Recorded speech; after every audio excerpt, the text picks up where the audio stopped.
In the marble halls of imperial Rome, beauty was never protection, and love was never safe.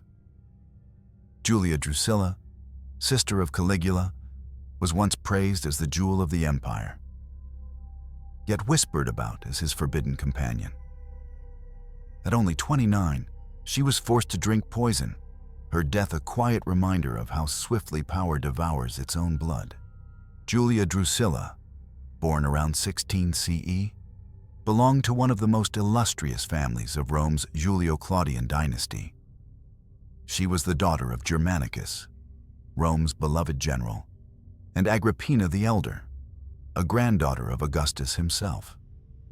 Her lineage alone promised a life surrounded by the splendor of imperial privilege. Yet in Rome, proximity to power was a double-edged sword, offering glittering honors while exposing one to the daggers of envy and suspicion. From her earliest years, Drusilla was immersed in the ritual and grandeur of imperial ceremony. The imperial household was a stage, its children actors in a play where every gesture could be read as prophecy.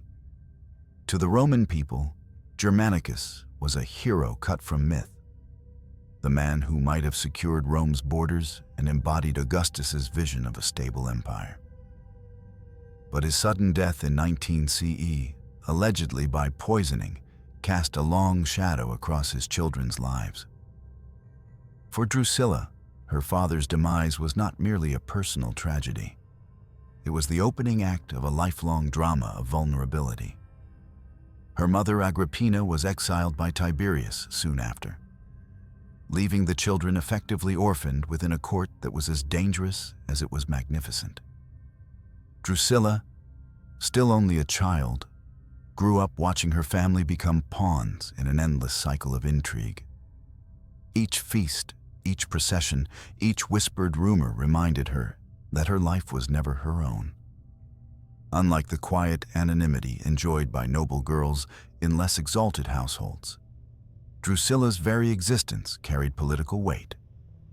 Her name was invoked in senatorial debates, her position as Germanicus's daughter making her both a potential bride of immense symbolic power and a potential threat to those who sought dominance. While her brothers and sisters bore the scars of exile, slander, and suspicion, Drusilla's path led her deeper into the web of imperial Rome.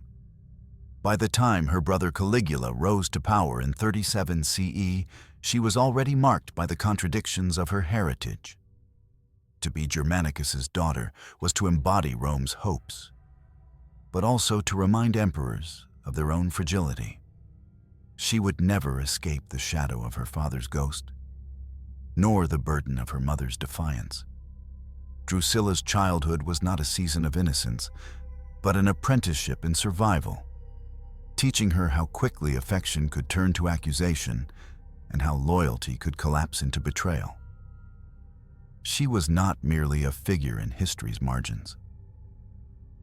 She was raised in the inner sanctums of Rome's palaces, where gilded ceilings sparkled above and mosaic floors depicted gods who demanded obedience. In such surroundings, Drusilla learned the language of smiles that hid fear and silence that concealed knowledge too dangerous to speak. Her story began as that of a princess, a daughter of destiny, yet every step she took was upon marble floors already stained with the blood of her kin. Her life was not simply a tale of luxury. It was a mirror reflecting the precarious nature of power in imperial Rome. To understand Drusilla, one must see her not as a passive ornament of the dynasty, but as a young woman born into a furnace, where affection, ambition, and death were inseparable. The empire celebrated her birth as the continuation of a divine lineage, but it also ensured her fate would be decided not by her will, but by the relentless machinery of power. The tragedy of Drusilla's youth was intertwined with the unraveling of her family. Her siblings, Agrippina the Younger, Livilla, and the infamous Caligula, were each scarred by the turbulence that consumed their household. Together, They bore the weight of their father's memory, their mother's disgrace, and the empire's suspicious gaze. After Germanicus's death, Agrippina the Elder refused to remain silent. Her open defiance of Emperor Tiberius led to her exile and eventual starvation, a brutal reminder of how swiftly Rome disposed of inconvenient voices. Drusilla and her siblings were left in the care of others, stripped of both parents in a system that valued obedience over compassion. The young princess and her sisters became pawns in political marriages designed to bind loyalties. Yet none of these alliances provided real safety. Every sibling was marked by danger.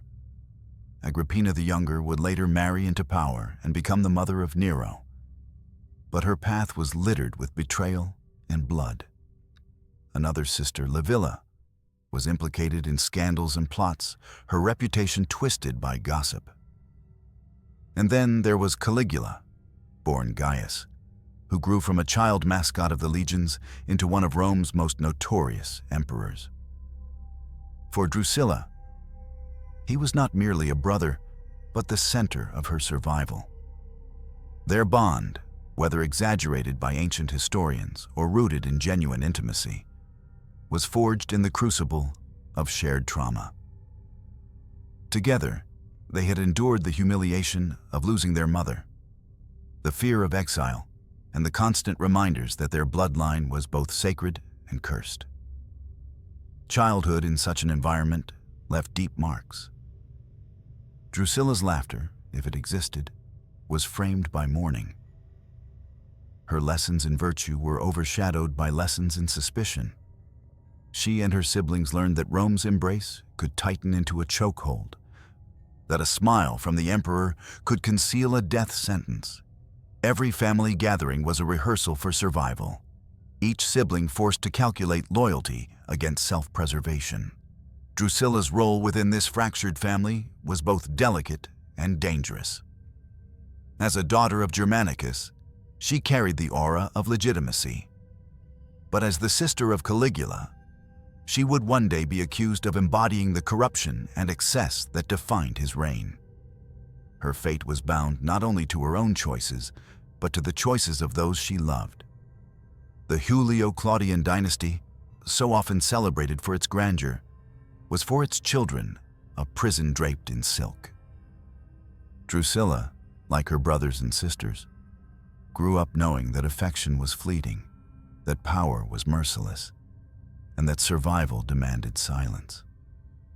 Her early years were a training ground for tragedy, preparing her for the moment when the empire itself would turn its gaze upon her and demand her life. When Caligula ascended to the throne in 37 CE, Drusilla's life changed dramatically. For years, they had been bound by the shared scars of childhood. But now the bond between brother and sister was thrust into the glare of imperial Rome. Ancient historians, many of them hostile to Caligula, painted their relationship in lurid colors. Suetonius, Dio Cassius, and others whispered of incest, of a scandalous intimacy that violated Roman morality. Whether these rumors were true or carefully crafted weapons of slander remains one of history's uncertainties. What is undeniable, however, is that Caligula openly displayed his affection for Drusilla in ways that unsettled the Senate and the Roman elite. He elevated her above her sisters, granted her the title of Augusta, and included her in ceremonies usually reserved for the emperor's wife. She was more than a sister. She became, in the eyes of Rome, an extension of Caligula's power. To the Roman populace, accustomed to gossip and spectacle, Drusilla became a figure of fascination. Some saw her as a victim, a woman trapped in the shadow of her brother's mania. Others saw her as complicit, sharing in the decadence and arrogance of a ruler already infamous for his cruelty. Whatever the truth, her name was inseparable from his. Within the palace, her presence became symbolic. Caligula, who mistrusted almost everyone, seemed to trust only Drusilla. He dined with her, traveled with her, and, according to hostile sources, treated her with a devotion that blurred familial boundaries. In a court where betrayal was routine, Drusilla's proximity to the emperor suggested both her influence and her peril. The danger of such intimacy was immense. For Roman senators already suspicious of Caligula's erratic rule, Drusilla's prominence confirmed their worst fears, that the emperor was not only mad, but desecrating tradition itself. She was branded an emblem of his depravity, her name whispered with disdain in corridors of power. Each honor Caligula bestowed upon her deepened the resentment of those who despised his reign.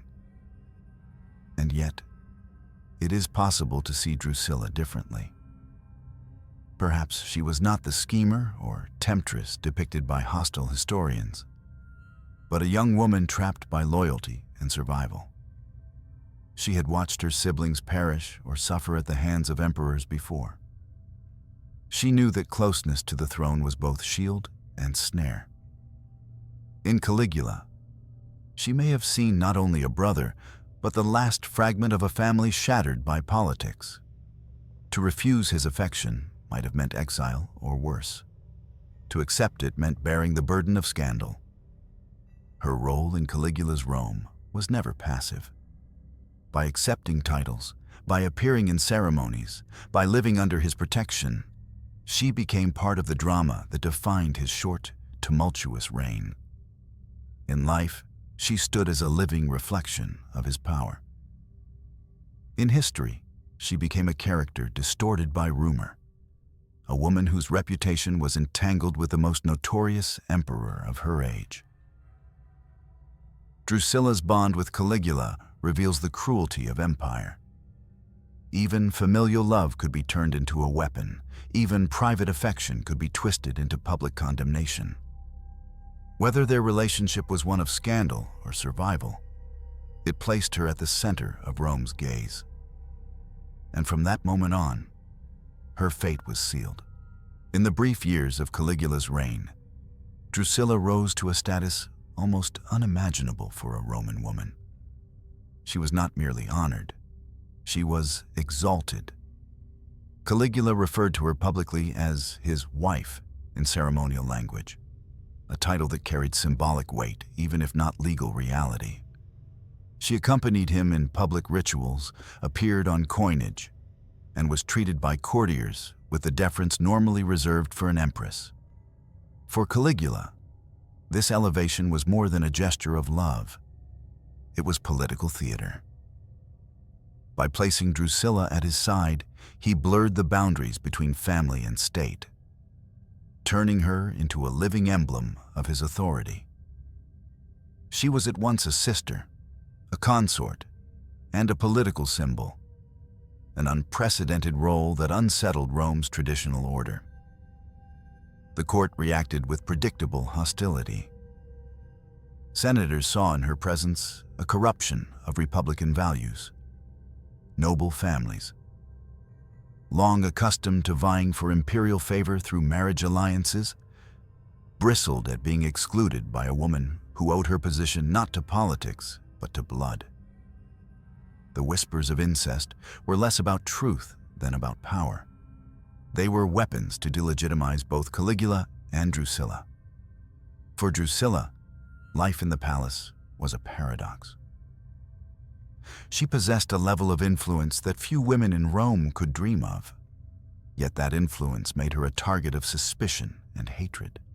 Every honor increased her visibility, and every moment of visibility deepened the hostility around her. In the eyes of the Senate and much of the aristocracy, she was not simply a sister to the emperor. She was the embodiment of his madness. The irony was cruel. The same titles that shielded her also exposed her. The same ceremonies that exalted her also condemned her. Her very existence became political provocation.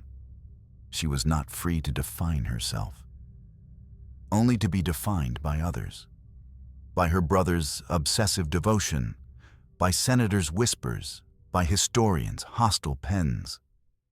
Some accounts suggest that Caligula even named Drusilla his heir before his death. Whether this was true or another invention of hostile chroniclers, it reflects the extent to which her image had become inseparable from imperial power. In Rome's collective imagination, Drusilla was not just a woman of the dynasty. She was its scandal, its symbol, and, ultimately, its scapegoat. The transformation of Drusilla into a political emblem underscores the brutality of Rome's political machine. She was never judged for her own deeds, only for the meaning others attached to her. Her rise was less a story of personal ambition than of being cast into a role she could not refuse. In Caligula's Rome, she became a mirror, reflecting his excesses, absorbing his notoriety, and bearing the weight of his legacy. As the empire spiraled toward the chaos of Caligula's assassination, Drusilla's symbolic role grew ever more perilous. She had become too closely tied to his image, too deeply enmeshed in his narrative. When his enemies struck, they would not forget the sister who stood beside him. Her place in history was secured, but not her safety. The year 41 CE marked a violent turning point not only for Rome, but for Drusilla's destiny. Caligula, after a reign of fewer than 4 years, had provoked the Senate, the Praetorian Guard, and even members of his own household with his erratic cruelty and boundless extravagance. Assassins struck suddenly, cutting him down in the heart of the palace. His blood stained the marble floors where only days before he had strutted in triumph. For Drusilla, the assassination of her brother was more than the fall of an emperor. It was the collapse of her last shield.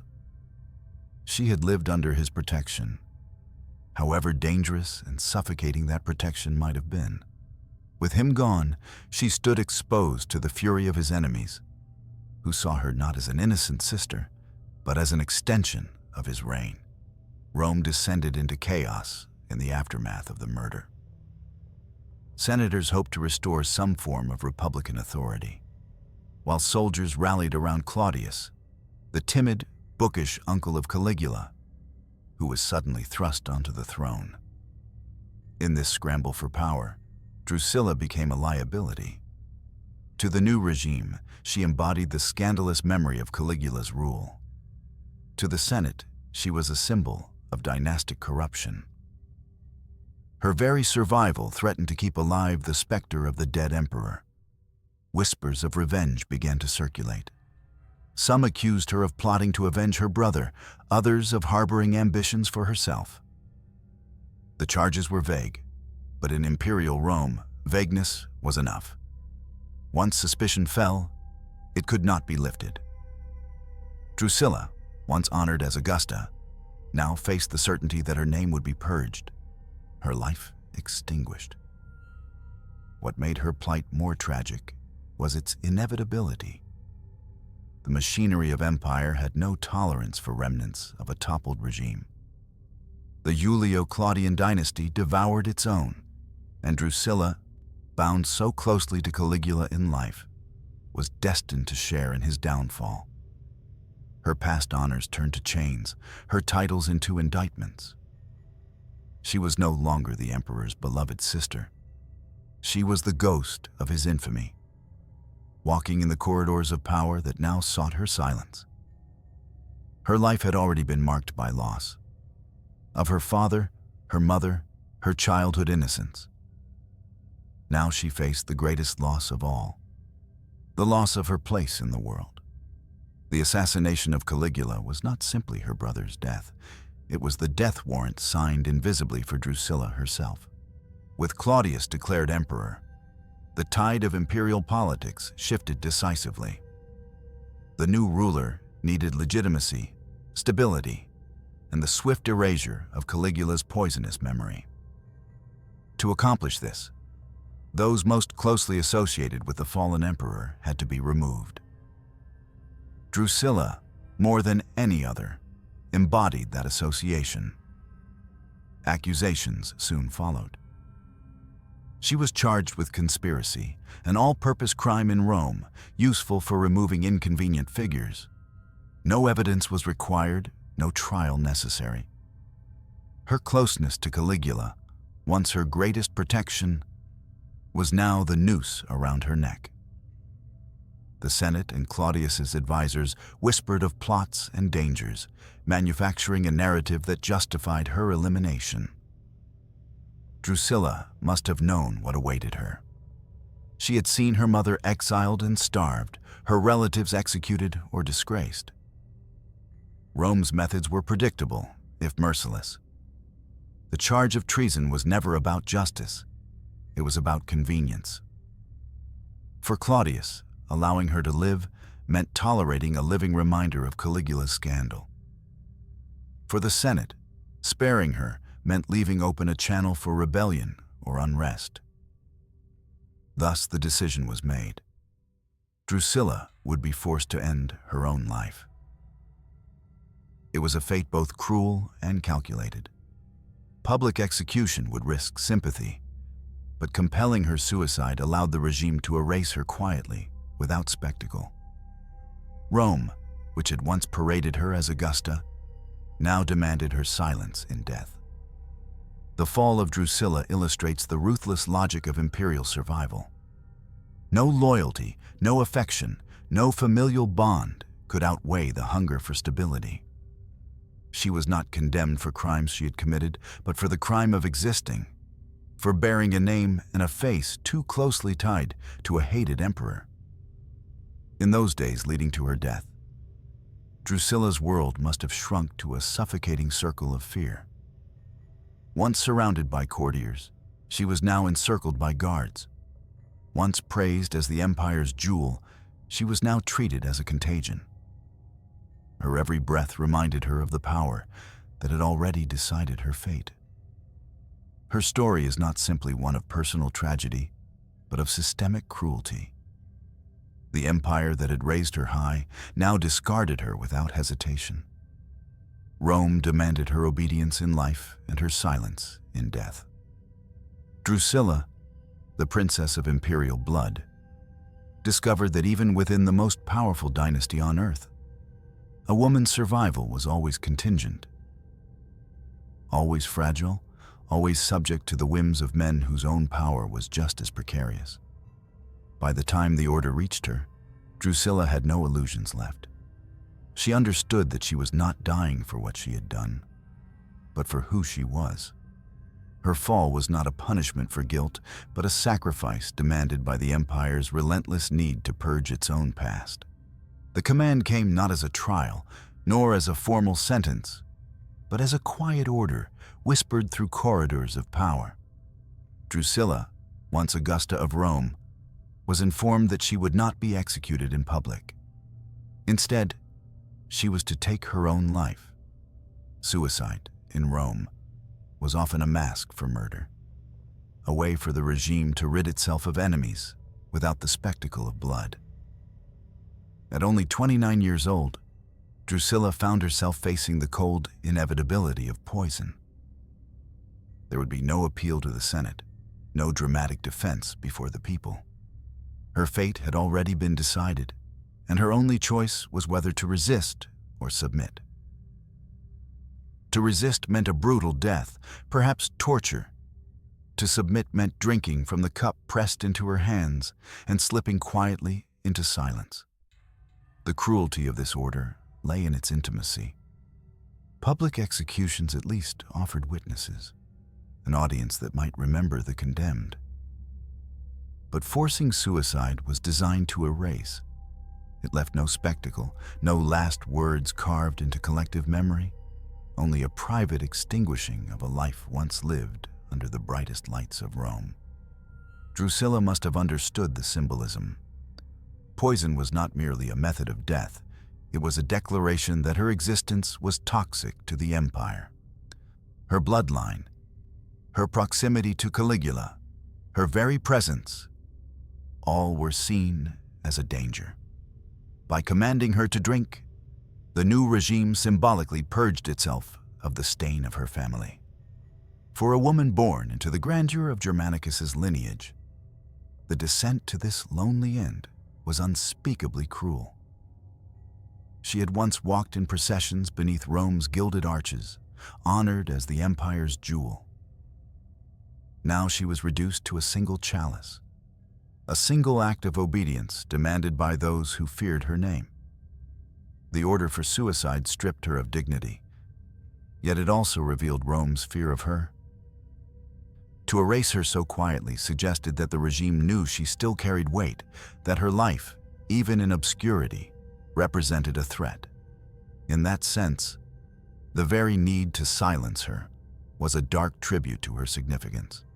Accounts of Drusilla's final moments are fragmentary, blurred by legend and silence.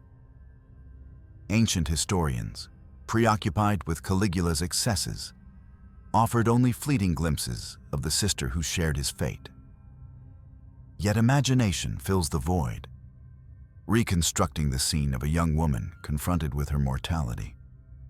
She may have wept, not from fear of death, but from sorrow at the theft of her years. At 29, she still had youth within her, dreams unfulfilled, perhaps hopes of a life beyond the palace's suffocating grip. But Rome allowed no such indulgence. Her future had been seized, her agency stripped away, her body reduced to a vessel for political necessity. The cup of poison was likely bitter, its taste clinging as her hands trembled. The room around her, once filled with servants and courtiers, was now heavy with silence. No applause of the crowds, no chariots in procession, no brother to shield her. Only the cold eyes of those sent to ensure she obeyed. Perhaps she thought of Germanicus, her father, who had died under suspicions of poison decades earlier. Perhaps she remembered her mother's exile and starvation. In her final act, Drusilla joined them, completing the cycle of Julio-Claudian tragedy, a family devoured by the empire it had helped create. As the poison took hold, her body would have convulsed, her breath growing shallow, her vision darkening. Yet in those moments, she remained a figure of haunting dignity. She did not flee. She did not resist. She accepted the fate imposed upon her, though it was never truly her choice. No songs were sung for her. No monuments rose in her honor. The empire demanded her silence, and silence is what it received. Yet the image of Drusilla, drinking poison in the prime of her life, lingers as a quiet testament to Rome's cruelty. Her death was not heroic in the traditional sense, no battlefield, no oration, no glorious stand. But it was heroic in another way. In her endurance, in her acceptance, in the quiet courage to meet an unjust fate with calm. In that silence lies her final act of defiance, the refusal to give Rome the spectacle it craved. History, written by the victors, seldom spares compassion for the fallen. After Drusilla's forced death, the records of her existence thinned into shadows. Where once her name appeared on coins, in imperial proclamations, and in the ceremonies of Rome, it now faded into near silence. Unlike Caligula, whose notoriety secured him endless mention in chronicles of tyranny, Drusilla was brushed aside, reduced to a whisper within the margins of hostile accounts. This erasure was deliberate. Claudius and his advisors sought stability, and stability required forgetting. To memorialize Drusilla would have been to keep alive the specter of Caligula, whose reign they wished to bury under reforms and new promises. Thus, she became what so many victims of power became in Rome. A silence, a space deliberately emptied of remembrance. Even ancient historians, eager to condemn Caligula's excesses, treated Drusilla more as symbol than as person. She was described as the emperor's partner in scandal, his accomplice in depravity, his mirror in madness. Rarely was she depicted as a daughter robbed of her parents, a sister scarred by loss, a woman forced to swallow poison. The truth of her life dissolved beneath the weight of slander and suppression, yet silence itself speaks. The very absence of detail in the record testifies to how thoroughly the empire feared memory. If she had been insignificant, Rome would not have needed to erase her. If she had been powerless, her death would not have required such deliberate concealment. By burying her story, the regime confirmed her importance. For Drusilla, the cruelty of her end was doubled by this erasure. Not only was her body destroyed, but her name was almost extinguished. No triumphal arches carried her likeness. No poets sang her laments. No senators defended her in death. She became invisible, a ghost haunting the edges of Rome's collective mind. And yet, in that silence, she acquires a different kind of presence. Modern readers, piecing together fragments from hostile texts, can sense the injustice of her fate. The absence itself becomes eloquent. Every gap in the record, every omission in the histories, becomes a shadow pointing to the violence of forgetting. Her silence is not emptiness. It is testimony, proof that the empire sought to obliterate her because she mattered. Drusilla's story cannot be separated from the larger tragedy of the Julio-Claudian dynasty. Her life, from her birth in privilege to her death in enforced silence, embodies the destructive cycle of Rome's first imperial household. The dynasty that claimed descent from gods consumed its own children, demanding sacrifices to preserve the illusion of divine power. Her fate echoes those of her kin. Germanicus poisoned. Agrippina the Elder starved in exile. Caligula murdered by his guards. Agrippina the Younger slain by her son Nero. Each death was a chapter in the same book of betrayal, suspicion, and blood. Drusilla, forced to suicide at 29, was another page torn from that volume, her life offered to the machinery of empire. What remains striking is not only the cruelty of her end, but the fragility it reveals. Rome, for all its might, trembled before the existence of one young woman. The empire could conquer nations, command legions, and raise monuments that defied time. Yet it feared the memory of Drusilla. Her presence threatened the narrative of control, and so she was silenced.